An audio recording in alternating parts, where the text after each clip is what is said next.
Então vamos lá, pessoal.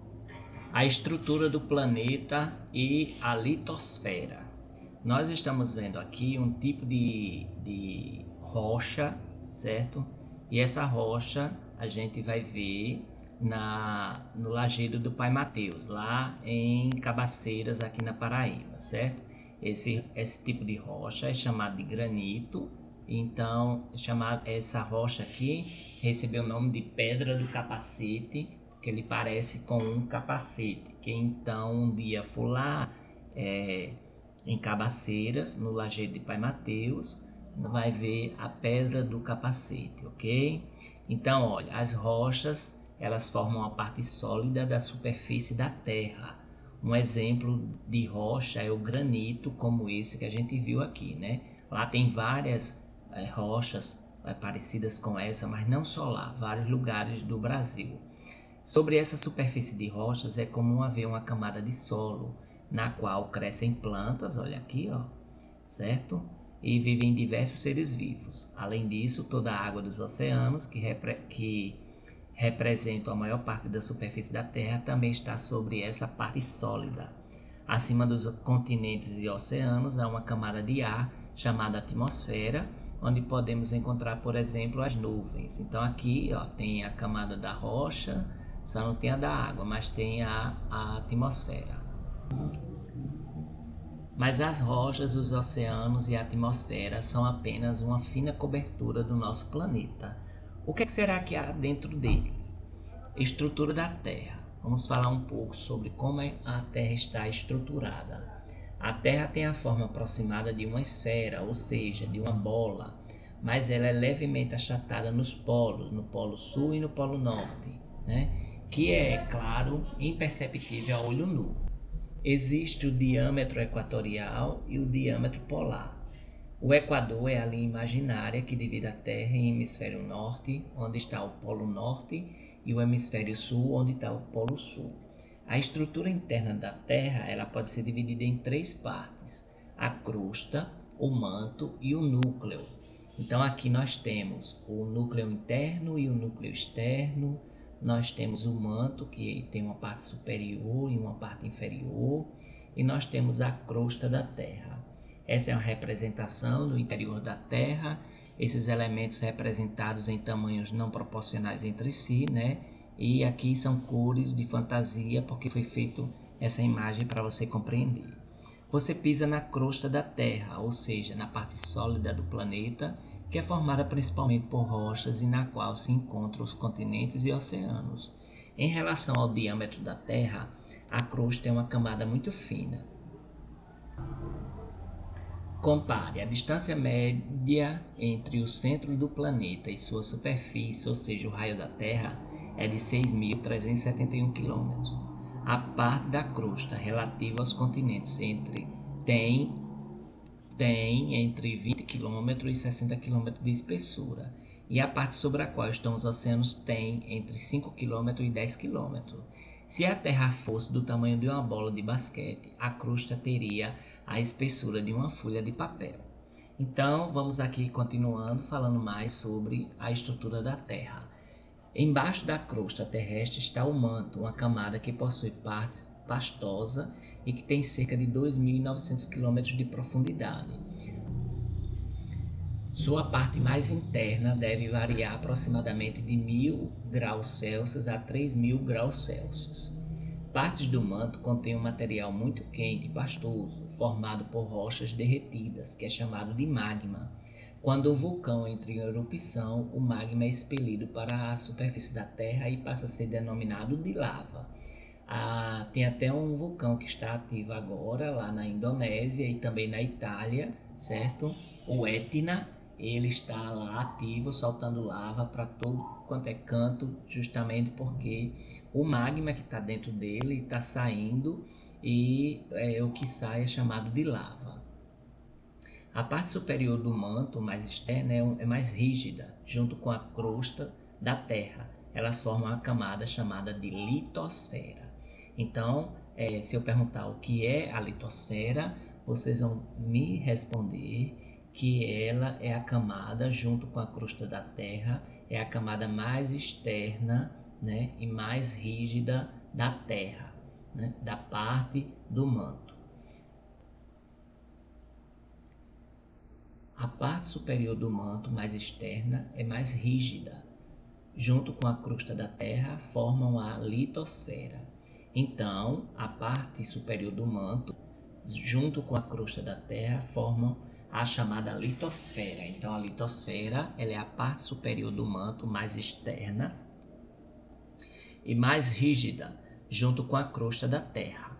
Na parte central da Terra, como o caroço de uma ameixa, encontra-se o núcleo, com cerca de 3.400 km de raio e formado principalmente de ferro e níquel. Sua parte interna, o núcleo interno, encontra-se no estado sólido e a parte de fora, o núcleo externo, é líquida. Como sabemos o que existe dentro da Terra? Uma das maneiras de estudar o interior da Terra é cavar um buraco, porém não é fácil perfurar a Terra e as temperaturas aumentam muito com a profundidade. No entanto, existem outros recursos para investigar a estrutura interna da Terra, como o uso de aparelhos que medem vibrações da crosta terrestre e detectam tremores na ocorrência de terremotos, né? Outro dia desse teve um terremoto na Grécia. E aí tem esses aparelhos que medem essas vibrações da crosta da Terra e detectam essa ocorrência de terremotos. Essas vibrações nos dão pistas dos materiais que existem no interior da Terra. Outras possibilidades são o estudo da lava e de outros materiais expelidos pelos vulcões e o estudo de rochas antigas, entre outras pesquisas. Nós temos aqui uma lava expelida pelo vulcão Kilauea, no Havaí, em 2016. Por meio da análise da lava ou das rochas formadas após sua solidificação, podemos conhecer melhor o interior da Terra. Então aqui um exemplo de lava, ok? E aqui tem a amostra de rochas coletadas em sondagem geológica na Irlanda do Norte. Aqui vários tipos de rochas. Camadas da Terra. Para facilitar os estudos do planeta, a parte mais externa da Terra costuma ser dividida em camadas ou grandes regiões, também chamadas de esferas ou domínios. Existe aqui a litosfera, que é uma parte sólida mais externa do planeta, com vários quilômetros de profundidade, formada pelas rochas e pelo solo. É o que a gente pisa. A hidrosfera é o conjunto de toda a água existente no planeta, incluindo os rios, os mares, os lagos, oceanos, água subterrânea, vapor de água e geleiras. A atmosfera é a camada de ar que envolve o planeta, né? E a biosfera é o conjunto de todas as regiões do planeta em que é possível existir vida. A biosfera, portanto, compreende florestas, campos, desertos, oceanos, rios, lagos e etc. Nós temos aqui uns dados do lado aqui, que a litosfera significa esfera de pedra em grego, hidrosfera significa esfera de água em grego, atmosfera, esfera de gás em grego, e biosfera, esfera de vida em grego. Temos também aqui uma representação dessas camadas da Terra, a litosfera, né, do solo, a hidrosfera da água, e a atmosfera do ar, e a biosfera, tudo que está entre a água, o solo, a água, o solo e o ar. Então essa é a representação. Embora seja interessante dividir os assuntos em partes para facilitar nosso estudo, devemos lembrar que na natureza existem interações constantes entre todos os seus elementos, vivos e não vivos. Assim, essas grandes regiões da Terra também estão em constante interação, uma influenciando a outra. O ser humano, por exemplo, faz parte da biosfera, mas suas atividades alteram também a litosfera, a hidrosfera e a atmosfera. Infelizmente, essas mudanças nem sempre são favoráveis à vida na Terra, o que afeta inclusivamente a sobrevivência do próprio ser humano. A destruição das florestas e o aumento da emissão de gás carbônico, por exemplo, vem provocando mudanças climáticas em todo o planeta. Vamos estudar agora as rochas. A litosfera, que é aquela camada de solo, né? Nela estão as rochas, ou seja, a crosta e a parte superior do manto. É formada principalmente por rochas. Há mais de 2 milhões de anos, os antepassados do ser humano aprenderam a produzir e usar ferramentas.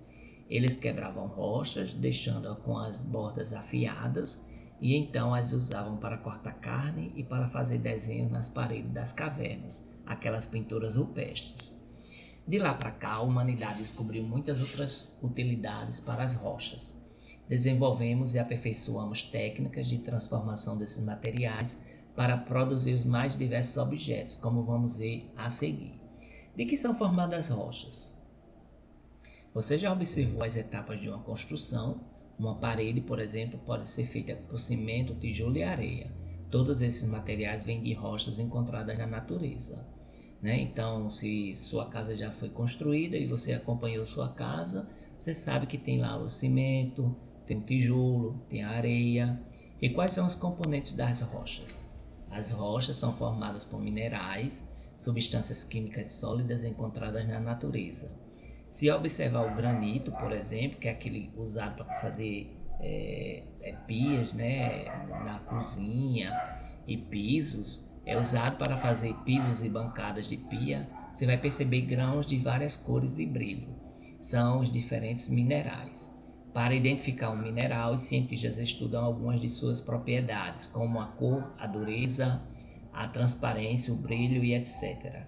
O granito é formado principalmente por 3 tipos de mineral, o quartzo, que são os grãos brancos, a mica, que são os grãos pretos, e o feldespato, que são os grãos cinzentos. Os minerais que compõem o granito também são usados isoladamente, e o quartzo, principalmente por quartzo, é misturada com outros minerais e aquecida em fornos de alta temperatura até derreter. Depois de derretida, a massa é moldada. Então aqui nós temos uma pessoa, ele fazendo aqui o vidro, o vidreiro moldando o vidro em alta temperatura em Gramado, no Rio Grande do Sul. Então aqui ele está fazendo, dando uma forma ao vidro. Nesse processo, a areia, que é formada principalmente por quartzo, é misturada com outros minerais e aquecida em fornos de alta temperatura até derreter. Depois de derretida, a massa é moldada.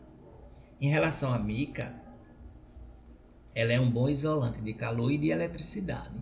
Por isso é utilizada na resistência, que é aquele componente interno que esquenta com a eletricidade, do ferro elétrico de passar roupas. Então, quando a gente pega um ferro elétrico que ele esquenta, aquilo que está dentro dele é a mica. O feldespato é utilizado na produção de cerâmica e porcelana e na indústria do vidro. Além disso, entra na produção de esmaltes, azulejos. Você já sabe que as rochas são compostas de minerais. Chegou a hora de entender melhor como elas se formam na natureza.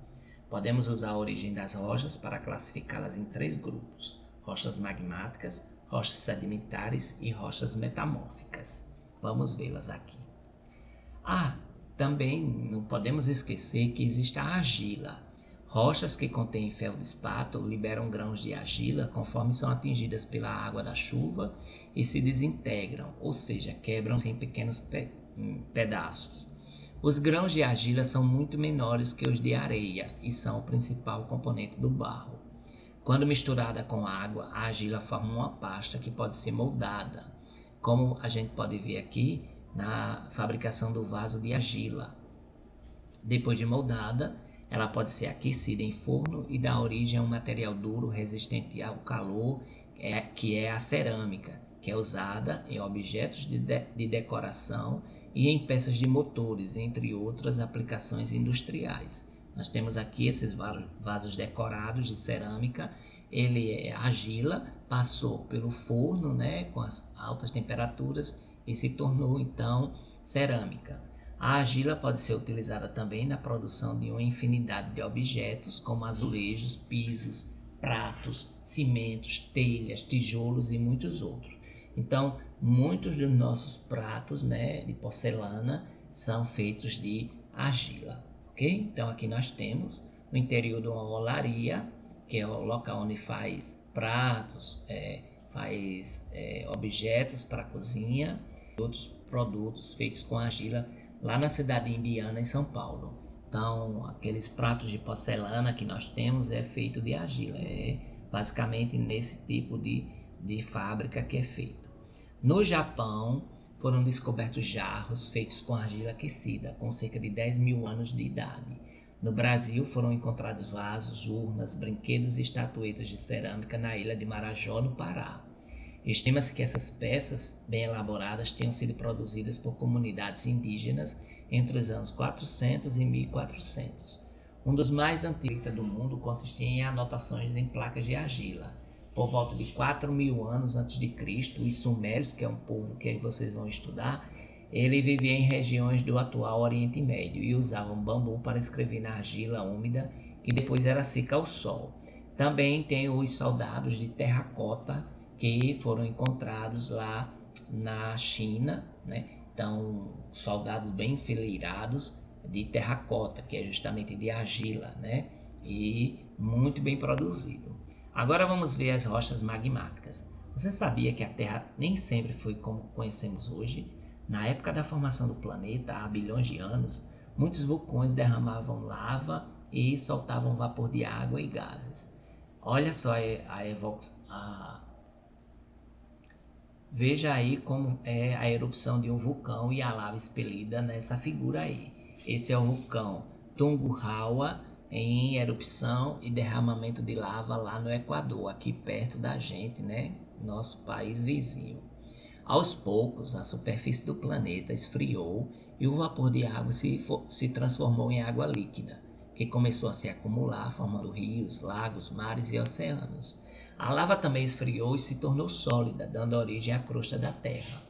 As rochas magmáticas ou ígneas quer dizer de natureza ou a cor do fogo, né?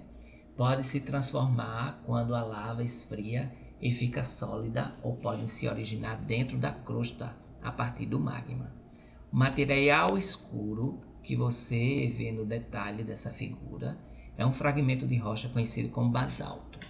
O basalto se formou na superfície da Terra com a solidificação da lava e é um exemplo de rocha magmática. O basalto pode ser usado em calçadas e construções. Então aqui ó, na calçadas que tem esse tipo de desenho, como lá no Rio de Janeiro, né, em Copacabana, é formado por basalto, certo? Então as falésias da torre no Rio Grande do Sul são formadas por basalto. Nos detalhes, um fragmento da rocha de basalto e calçada feita com basalto e outros componentes na Praça Marechal Deodoro, em Porto Alegre. Mas no Rio de Janeiro também tem isso aqui. Antigamente tinha na Epitácio Pessoa, mas já tiraram esse tipo de rocha lá, né? Esse tipo de desenho. Aí, as estátuas gigantes da Ilha de Páscoa. Na Ilha de Páscoa, localizada a 3,7 mil quilômetros da costa do Chile, estão os moais, esculturas gigantescas de basalto construídas entre os anos de 1250 e 1500. São cerca de 900 esculturas com 4 metros até 10 metros de altura. Acredita-se que foram esculpidas pela sociedade conhecida como Rapa Nui, que habitou a ilha por volta do ano de 1100. Há 35 anos, um grupo de arqueólogos profissionais que estudam sociedades humanas antigas realiza pesquisas nessa ilha para descobrir como vivia esse povo, como ele desapareceu e como essas estatuetas foram construídas. Por meio de escavações foram descobertas muitas ferramentas, feitas também de basalto, que foram utilizadas nos moais. A análise da composição dessas ferramentas mostrou que todas elas vieram da mesma pedreira, o que é um indicativo de que as pessoas trabalhavam juntas para extrair o basalto. Isso poderia sugerir, por exemplo, uma cooperação entre elas na construção dos moais. Esse é um exemplo de como a pesquisa de rochas pode fornecer dados de sociedades que não existem mais. Outra rocha de origem magmática é o granito, né? Muitas casas têm granito, né? Às vezes coloca nas bancadas da pia e tudo mais, né?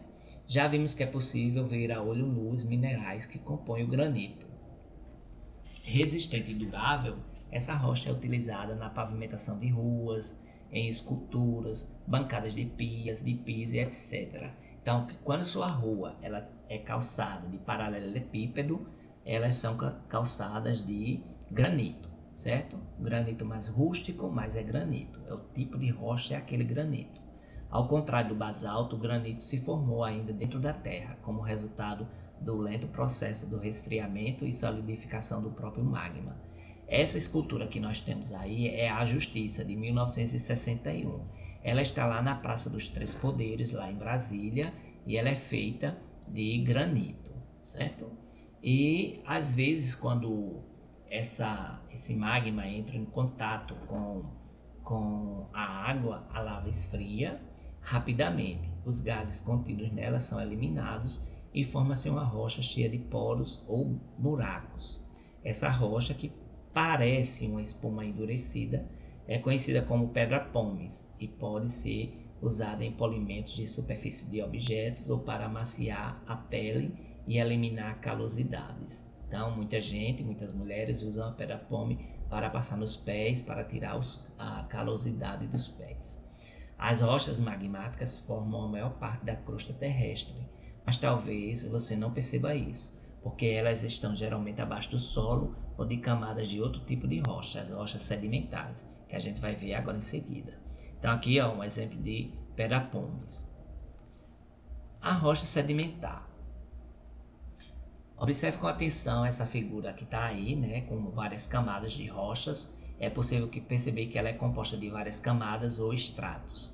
Esse tipo de rocha é chamado de rocha sedimentar.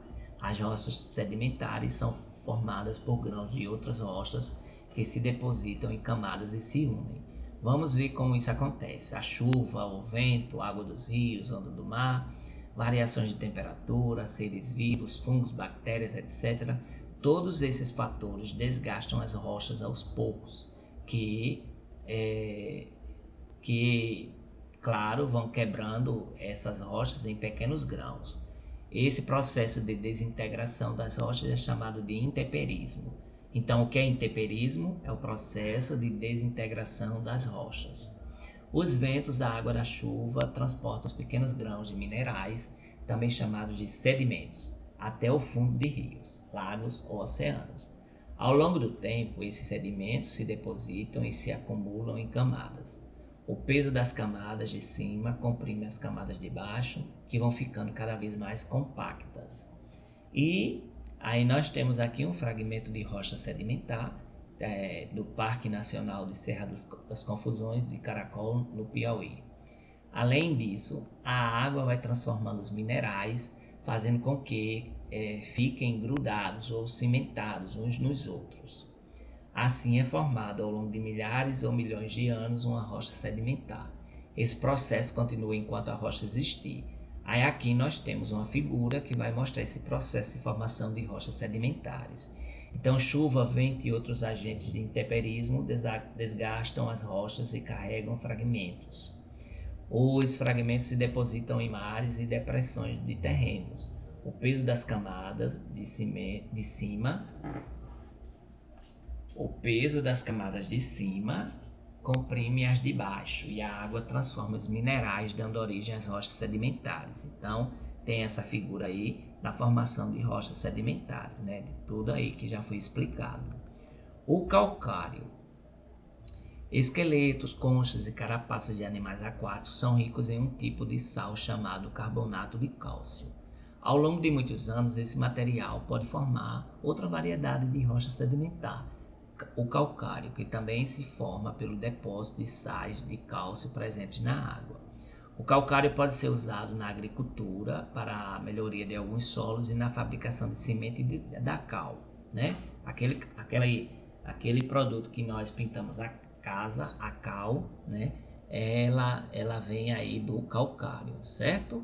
Então nós temos aqui uma extração de calcário para a produção de cal em Almirante Tamandaré em 2016, né? Aí no destaque um fragmento de rocha, certo? Daqui tirado dessa extração de calcário. Aqui na Paraíba também nós temos muita extração de calcário também, né? Para fazer cal. Calcário, formação e usos. O calcário é encontrado extensivamente em todos os continentes e é extraído de pedreiras. Esses depósitos são geralmente formados pelas conchas e pelos esqueletos de micro-organismos aquáticos comprimidos sob pressão para formar as rochas sedimentares que chamamos calcário. O calcário apresenta aproximadamente 15% de todas as rochas sedimentares. Há também os depósitos de calcário precipitado diretamente de águas com elevados teores de sais minerais. As reservas de calcário ou rochas carbonatadas são praticamente intermináveis, porém a sua ocorrência com elevada pureza corresponde a menos de 10% das reservas em todo o mundo. Então, a aplicação de calcário para a melhoria do solo em Dilermando de Aguiar, no Rio Grande do Sul, né?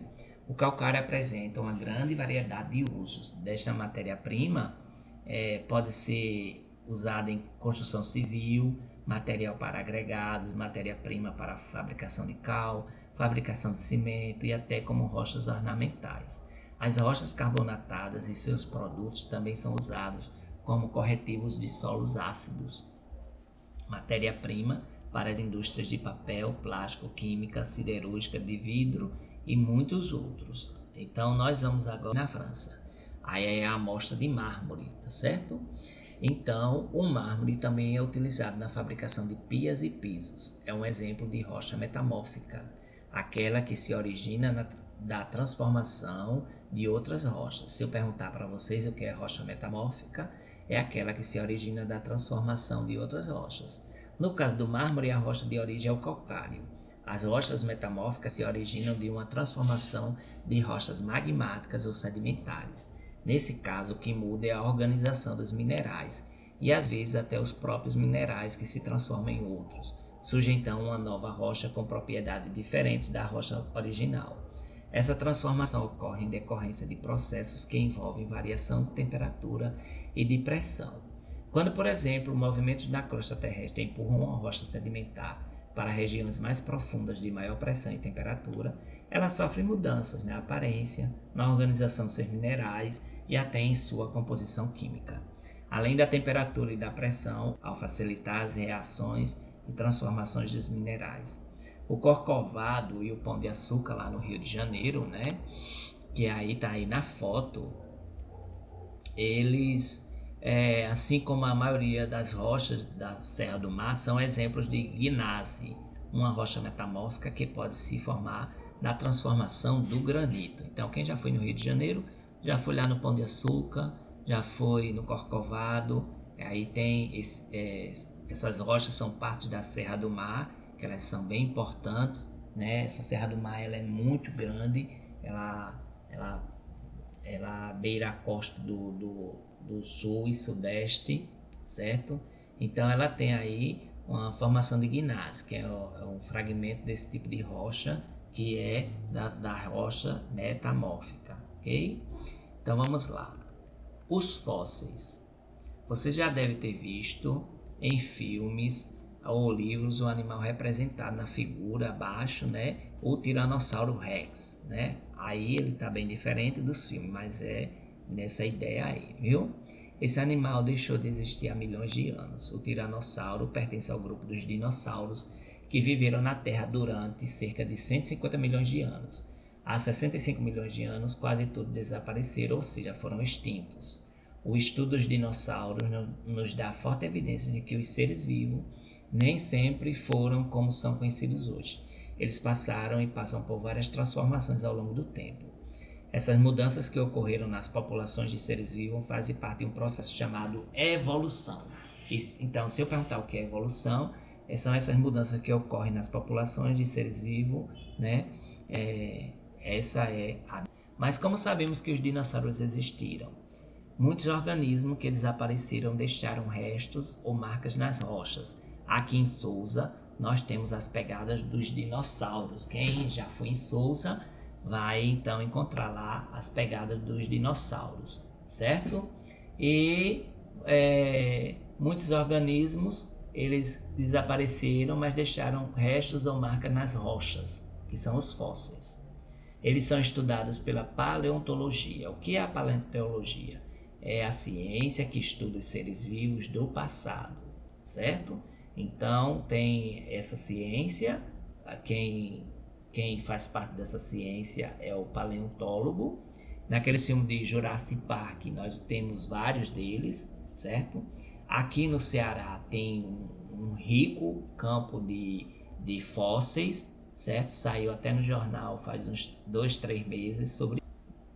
Então, ó, um fóssil só se forma em condições muito específicas, pois geralmente um cadáver é comido por animais ou decomposto por fungos e bactérias. As partes moles têm mais chance de serem comidas e decompõem-se mais rapidamente que as partes duras, ossos, conchas, etc.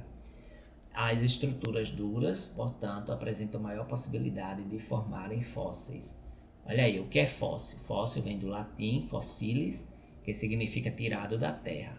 Na figura 1, ele vai estar lá, né? Morreu, o fóssil vai estar lá. E na figura 2, você vai ver que vai ser coberto por um monte de terra. Na figura 3, você vai perceber que os paleontólogos vão descobrir esse fóssil através da escavação. Então, a representação da sequência da formação de um fóssil de dinossauro. Na etapa 1, o corpo do animal começa a ser decomposto pela ação do organismo decompositor. Na etapa 2, o material do esqueleto é substituído por minerais do local em que se encontra a sua forma original e assim é preservado. Na etapa 3, o fóssil é encontrado após as escavações, certo? Um fóssil pode se formar com mais facilidade quando um organismo morre e é soterrado por sedimentos, sendo areia ou argila, no fundo de lagos, em mares ou no leito dos rios, antes de sofrer decomposição. Ao longo de milhões de anos, os sedimentos se compactam e formam rochas sedimentares nas quais podemos encontrar os fósseis. Estudando os ossos fossilizados de dinossauros, por exemplo, podemos ter uma ideia de sua altura, massa e até da forma da locomoção. Tudo isso pelo fóssil é estudado. Os dentes e as garras podem indicar o tipo de alimentação, considerando que o animal está adaptado ao ambiente em que vive e a determinado modo de vida.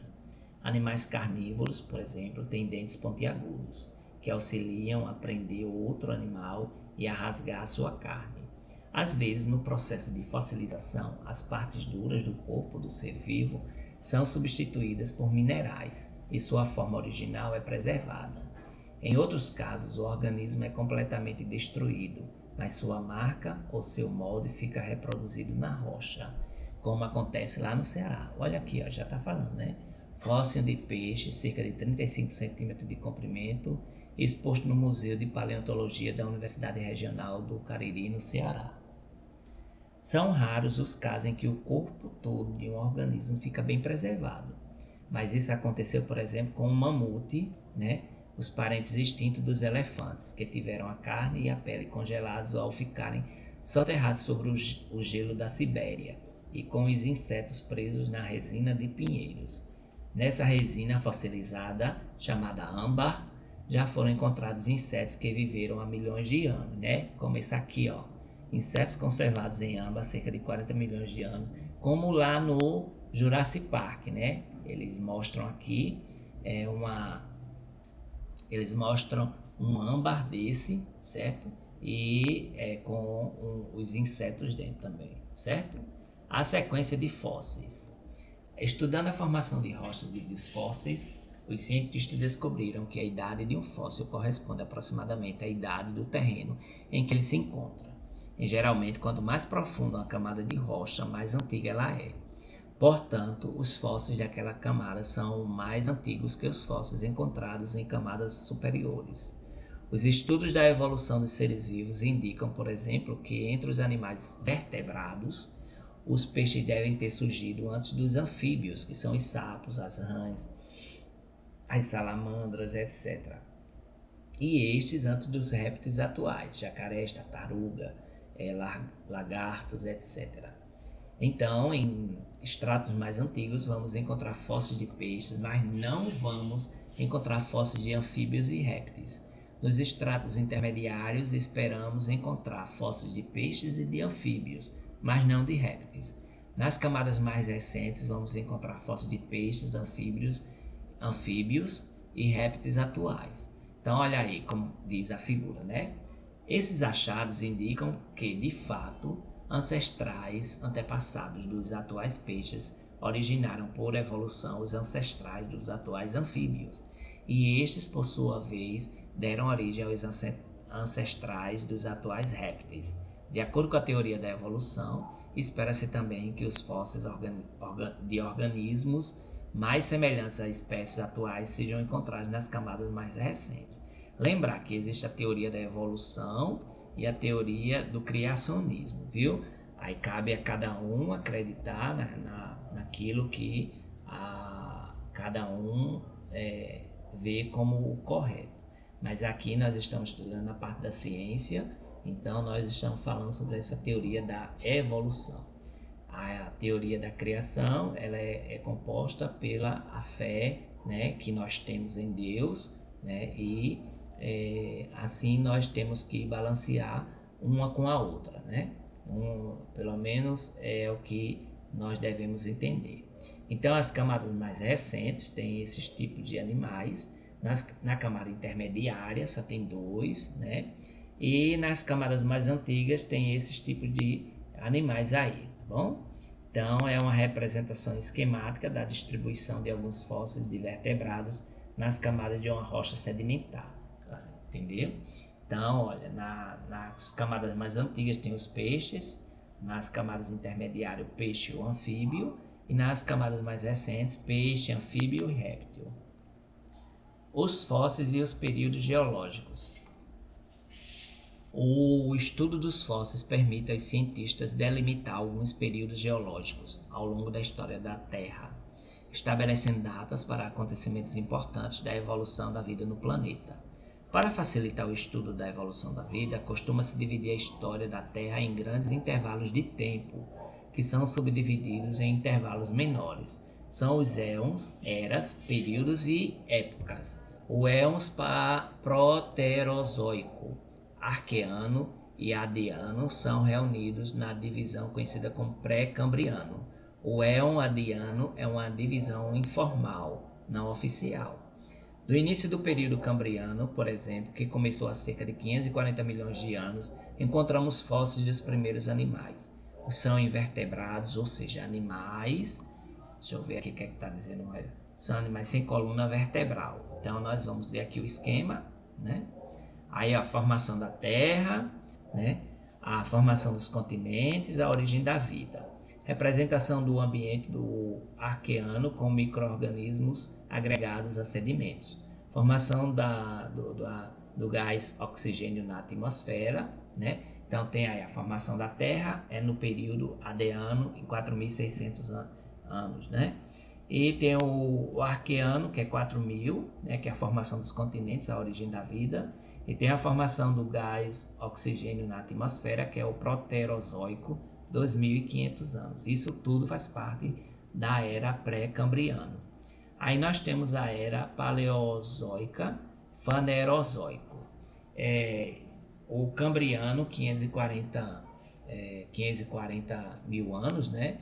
São os primeiros animais, a grande diversificação de vida, 1990, diversificação de animais marinhos, plantas ocuparam o ambiente terrestre. Aí tem o siluriano, 443, o aparecimento de peixes semelhantes aos tubarões, e o devoniano, 417, primeiras florestas e diversificação dos artrópodes terrestres, representação de plantas terrestres do período devoniano. Então isso faz parte da era paleozoica. Então nós temos ainda aqui que os primeiros fósseis de vertebrados, animais com coluna vertebral, são do período seguinte: o Ordoviciano, que começou há cerca de 490 milhões de anos. Nesse período se formaram os ancestrais dos peixes atuais. Fósseis dos primeiros anfíbios, ancestrais dos atuais sapos, rãs e salamandras, são provenientes do período devoniano, iniciado há 417 milhões de anos. Já os dinossauros surgiram no período Triássico, iniciado há cerca de 248 milhões de anos, e se espalharam pelo ambiente terrestre. No fim do período Cretáceo, há cerca de 65 milhões de anos, houve uma extinção em massa. Muitas espécies foram extintas em períodos curtos de tempo, em termos geológicos. Foi também nesse período que surgiram os primeiros representantes dos mamíferos atuais. Então, alguns acontecimentos que a análise dos fósseis fornece sobre a história da vida. Então aqui nós temos ainda a era Mesozoica e a era Cenozoica. Na era Carbonífero 354, grande diversificação dos insetos. Representação de espécie libélula gigante do período Carbonífero, antigia cerca de 80 centímetros de envergadura, medida de ponta a ponta das asas. 290 milhões de anos, maior evento de extinção em massa. Aí, no período Triássico, 248 milhões de anos, os primeiros dinossauros e mamíferos aparecem na Terra e a transformação da vegetação. No período Jurássico, 206 milhões de anos, as primeiras aves, lagartos e salamandras, a diversificação de dinossauros, representação do braquiossauro, dinossauro que viveu durante o período Jurássico. No período Cretáceo, 144 milhões de anos, um importante evento de extinção em massa, primeiras plantas com flores. No período Terciário, de anos, formação da camada de gelo do Ártico, ancestrais da espécie humana.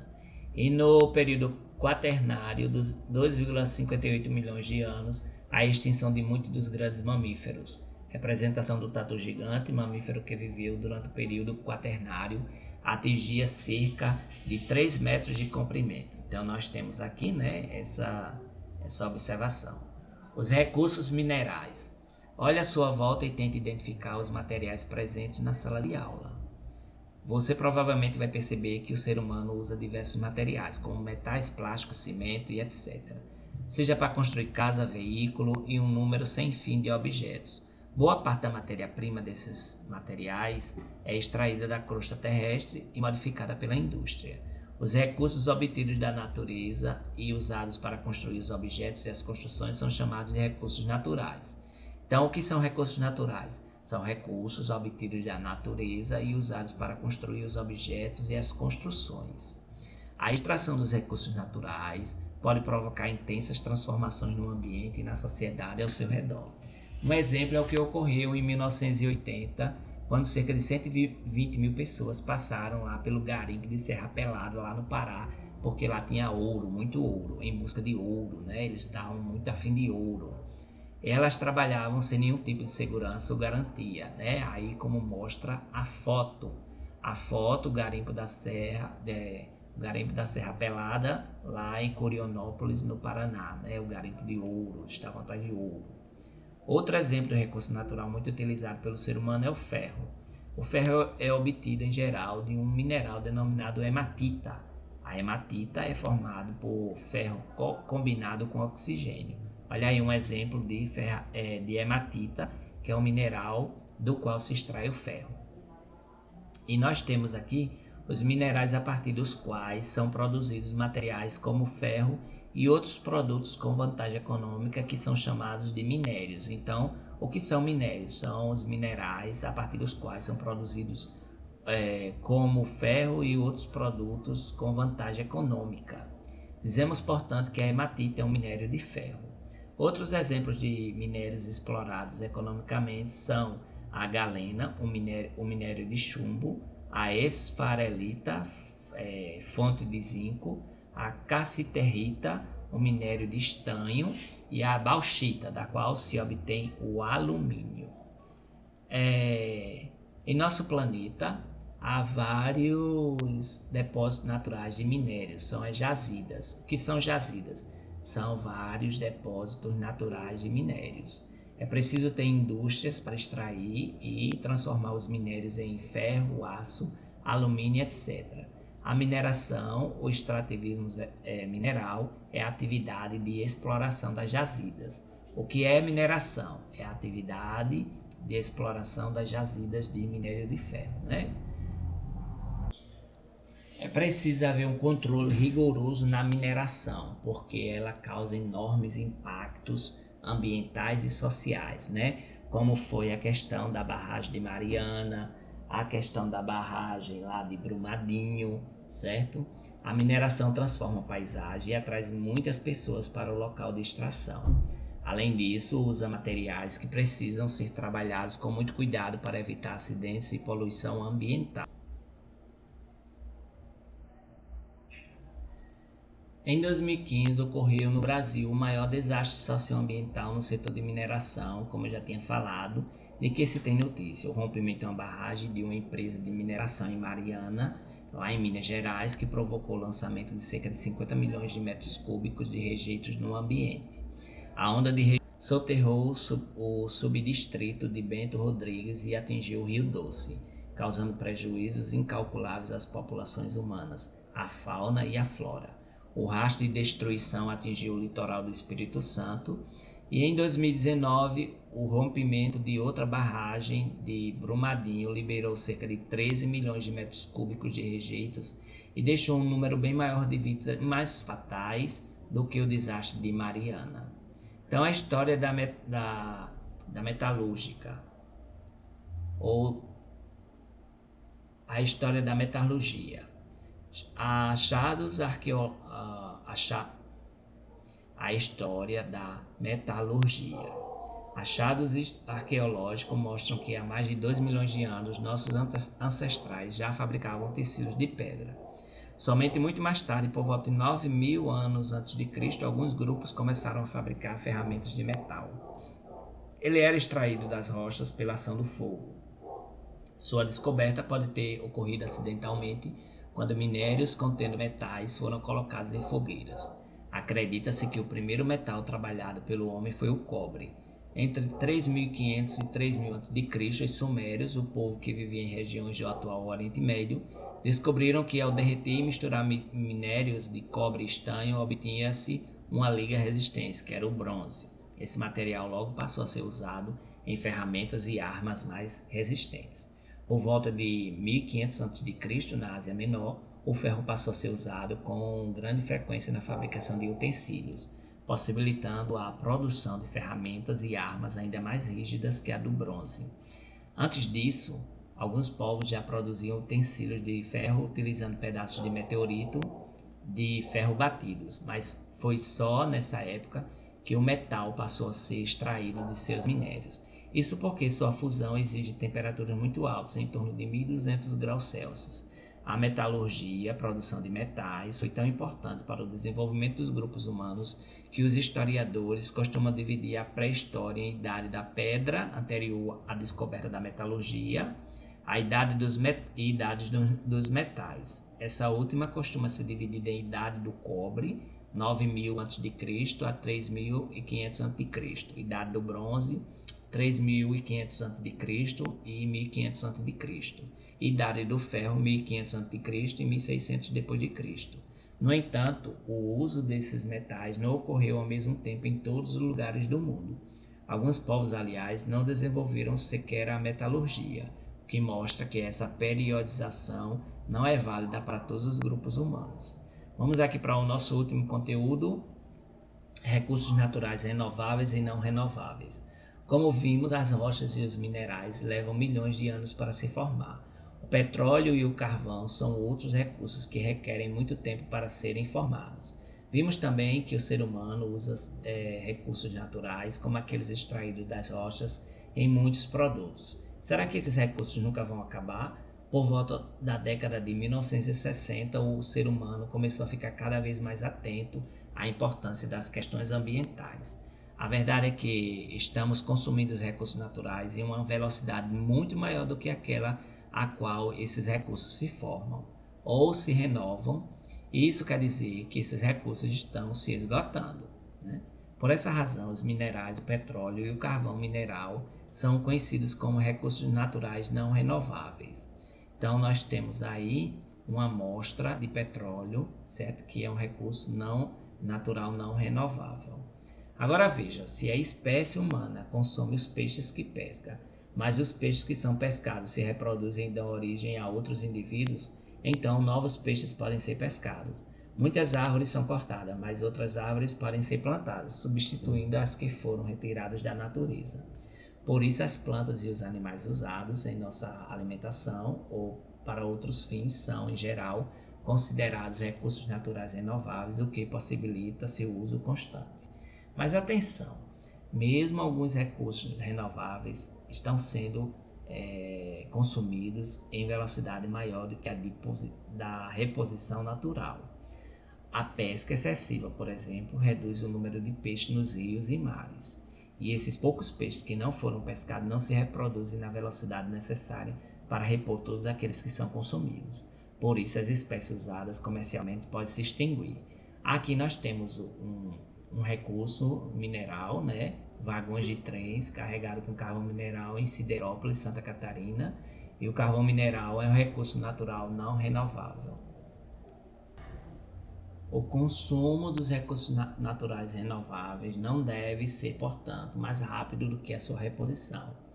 Além disso, a poluição e os desequilíbrios da natureza provocados pela espécie humana precisam ser controlados porque possuem para a degradação do ambiente, o que acelera ainda mais o esgotamento desses recursos. Por isso é preciso tomar medidas para evitar a poluição do ambiente e para recuperar as áreas degradadas, com fiscalização rigorosa por parte do governo.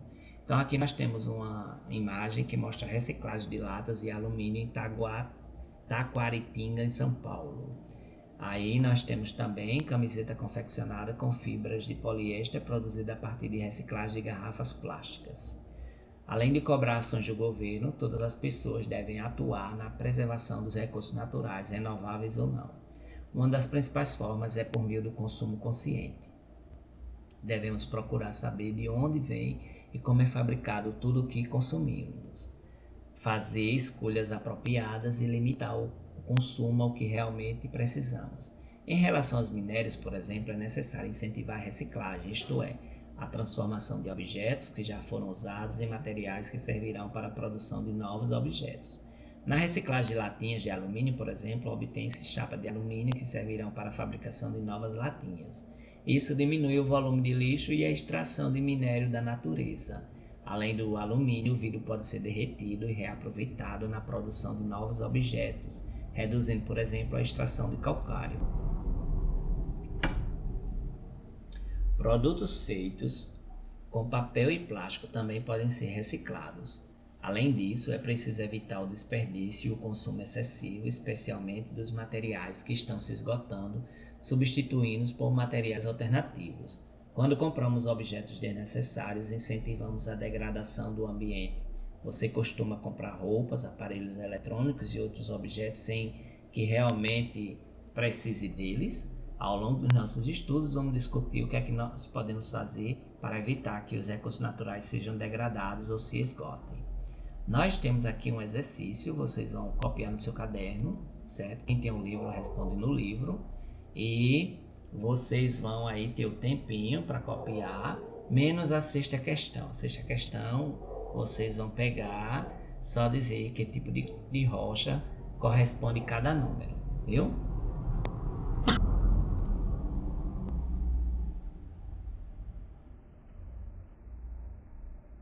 Então, cada número aí da número 6 se é um tipo de rocha e você vai dizer quais são esse tipo de rocha. Claro que você não vai fazer a número 6, mas vai fazer a 1, a 2, a 3, a 4 e a 5. E na 6 você vai dizer que tipo de rocha é esse, se é granito, se é feldspalto, qual é o tipo de rocha. Se você tem dúvida, você vai voltar lá no vídeo, pausar os tipos de rochas, certo? E vai ver cada uma delas que foi apresentada aqui. Na número 2, vocês vão relacionar a coluna. Na número 1, vocês vão fazer um desenho das camadas da Terra, como o que está lá no início do capítulo. E a cada 30 metros de profundidade, número 3. A cada 30 metros de profundidade do solo, a temperatura aumenta em média 1 grau Celsius. Como você explica isso, né? Por que ele está aumentando, né? Cada vez que você vai vendo a profundidade lá do solo. Por quê? A gente viu isso aqui também, viu? Quais são esses 3 tipos de rochas aí? Magmáticas, sedimentares e metamórficas. Aí você vai colocar aí, viu? E a quinta questão, porque existem grãos de várias cores em um pedaço de granito. Se você não lembra, volta no vídeo e vocês vão ver aí bem direitinho, certo?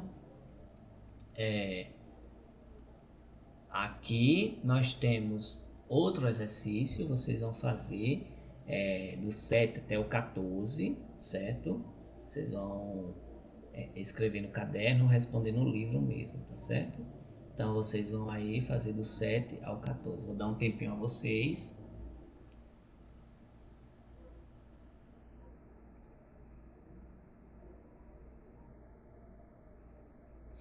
Então, aí vocês quiserem, pare o vídeo, pause o vídeo para dar continuidade.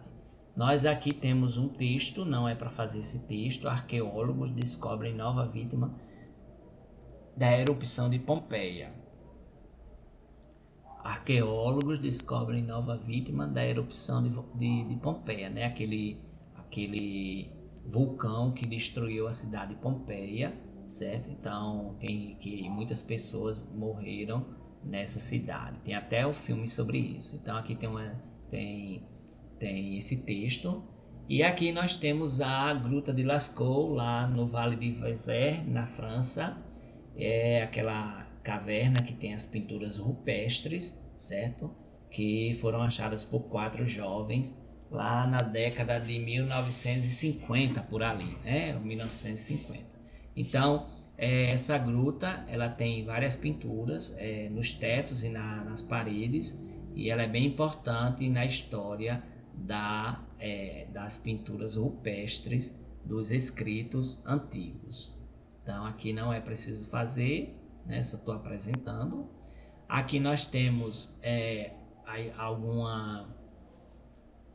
algumas imagens e textos sobre 3 anos depois. Brumadinho repete cenas da tragédia ambiental de Mariana.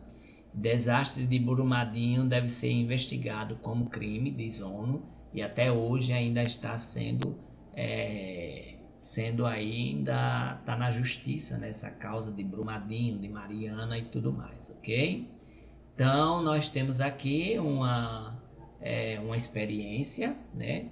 Aí é necessário você realizar essa atividade e seguir as orientações dadas. 1 colher de sopa, 2 ovos de galinha, 2 copos transparentes de água, copos de no mínimo 200 ml, água, vinagre e vinagre branco, né?